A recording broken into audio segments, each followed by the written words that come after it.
Hey guys, Ethan here with the Right to Roam, and today I want to talk to you a little bit about the power of books, especially if you're building something.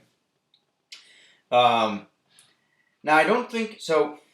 Here's the obvious statement, which is that books are powerful. Everything you want to learn is written somewhere, and I don't think this is a foreign idea to most of us. But that's exactly the point. The reason I bring it up is because most of the ideas uh, of success aren't foreign to anybody. Work consistently, drive value. All these things that we know are inherent and required in order to be successful. But just because you know something, that doesn't mean you're actually acting on it. It doesn't mean that you know it in a way that makes it useful to you. So it's all about how you perceive an idea and how you ingrain it inside your own mind so that you can make use of it consistently. And when it comes to the power of books, I stumbled across a TED Talk that I think does a fantastic job of describing the power of books. Now, it's by a man named Tai Lopez, and I'll link to it in the show notes, but it's called something like Why I Read a Book a Day and Why You Should Too. So if you want to find it in your own time, that's what it's called.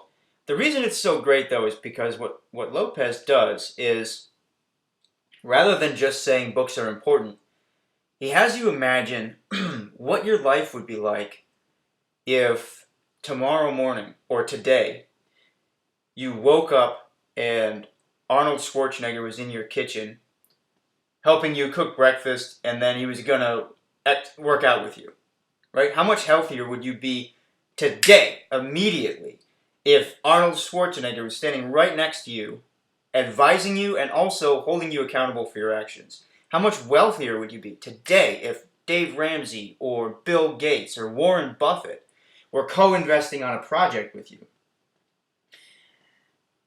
Books give you a gateway into the mind of these successful people, but I think that way of picturing it, it helps a lot to hold you accountable. I ask myself, would I eat the same thing if I was standing here with Arnold Schwarzenegger and I said, hey, I want to be healthy? Would I then cook toast and, throw jam on it right in front of him? No, because, he's not going to take you seriously, right? And we want these people to take us seriously. If you're aspiring to be like a Schwarzenegger or a Buffett or whoever's most important in whatever field you're working on, you want them to take you seriously. And in order to do that, you have to be accountable to yourself. So, I really like his talk. I'll link through to it. But actually, here's an example, real quick. Power of books. I'm just going to cook some scrambled eggs. Probably the simplest dish in the world. But the way I scramble eggs these days has been dramatically altered in the course of my reading. So, when I was a kid, I learned to scramble eggs. You just crack the egg on the side of the pan. Everybody knows that. But through reading one of Alton Brown's cookbooks, he says you should always crack eggs on a flat surface. And the reason is it keeps you from driving the shell up into the actual egg, and then that can transport bacteria. So, books can change your life. Getting back to Tai Lopez, though, one of the interesting things about him is that while his TEDx talk is undoubtedly a must-watch for anybody who's trying to build something, if you go ahead and Google search his name, for me at least, the first things that popped up were all negative reviews of him. And that brings me to the second point that I'd like to discuss for the day, which is haters. More specifically, the fact that whenever you put something out there, you're going to encounter people who have a negative reaction to it. Now, I can't speak for Tai Lopez because I'm really not familiar with the rest of his work. But, even myself, I've experienced this. And if you're building something, you've doubtless experienced this yourself, where you either run into somebody who doesn't believe you can do what you're trying to do, or they don't think your product is worth the money and they tell you right to your face. Or, they'll just pull like an insult out of a left wing somewhere. Like, oh, yeah, well, if you're so good, why is your website so ugly? And it's like, who the hell are you talking to? You know, where did that come from? Um, so you'll doubtless encounter haters, and this is something that I think we all struggle with. It's something that I definitely struggle with, and it can do one of two things. It can make you really angry, and then you lash out, and I think that that's the wrong reaction. Uh, or it can make you scared. It can make you scared scared to post, scared to charge, scared to increase your prices, scared to do everything because you felt this negative reaction, and I think we have like this inherent unease with uh, like confrontation or whatever haters. So here's the here's the big question, and this comes from Natalie Lucier, who has a fantastic course on building your email list, which I highly recommend. I'll link through to it. The big question is this: you have a goal, you have something that you want to do. Most people focus on what you have to do in order to get it done. Very few people ever ask themselves who they need to be in order to get it done. Now let that sink in for a second. Who do you need to be in order to accomplish whatever it is you're hoping to accomplish? Because I'll tell you one thing, if you're going to accomplish something, you've got to be comfortable with conflict.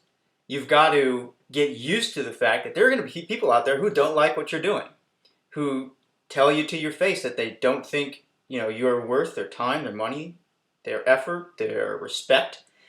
And the reality is, most of these people are, they're really just reflecting how they feel about themselves back towards you.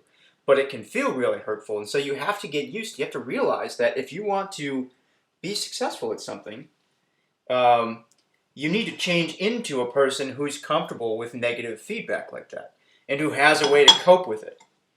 So that was a question that just came across my attention the other day, and it was one that I really liked. And if you guys have a specific method for coping with negative feedback, go ahead and let me know. What I tend to do is I don't respond to it, first of all, unless it really warrants a response. Like if it's somebody who's currently paying me, then I'll respond to it. If it's somebody who's not currently paying me, then their opinion doesn't matter. That's generally how I approach feedback when it comes to my business. Because you'll meet a lot of people who are, you know, kind of involved on the wings, and they want their opinion to matter, but the reality is they have no skin in the game. So you need to just let those people be. The second thing I'll do, so I will hold off on responding, and then usually I'll go exercise.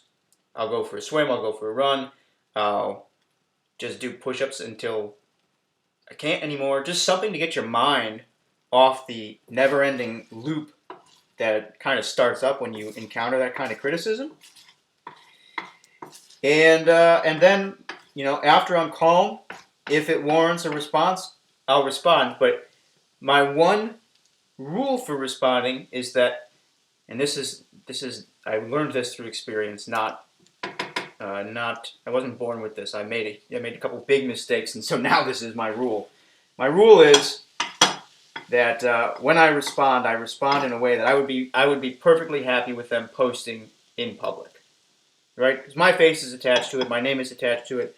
My response is going to dictate how this person feels about our project, and so when I respond, whether it's harsh or soft, I have to be totally okay with that message being printed on the front page of the New York Times, whatever it is, right? So that's how I try to approach it. Guys, my eggs are just about done. I hope this was helpful. If you have any questions, concerns, complaints, positive feedback, constructive criticism, find me on Twitter at Ethan D. Brooks. Let me know. Otherwise, I hope you enjoyed.